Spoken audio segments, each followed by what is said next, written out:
Армыздар жүгіне!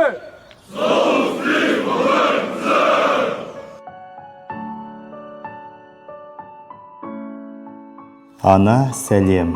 Айтқым келетіні менде бәрі жақсы. Мен әскери борышымды өтеп жүрмін. Әрі оны үлкен мақтанышпен атқарып жүрмін. Мұнда әр күнім минутпен жоспарланған. Таңғы тұру, жаттығу, сабақтар, ату жаттығулары, оқу жаттығулар бәрі нақты, тәртіппен, мақсатпен өтеді. Біз мұнда ойымшыл, мұқият және жауапты болуды үйреніп жатырмыз. Бұл жай ғана әдет емес. Бұл өмір салтына айналды. Біздің бөлімде жағдай жақсы. Командирлер әділ, сарбаздар сенімді. Біз шын мәнінде бір командаға айналдық. Мұнда әркім бір-біріне тірек.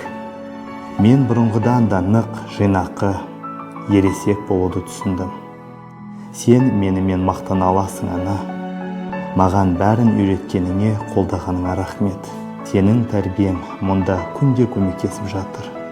Мен әскери киімдемін, өз орнымдамын, және не үшін қызмет етіп жүргенімді жақсы білемін.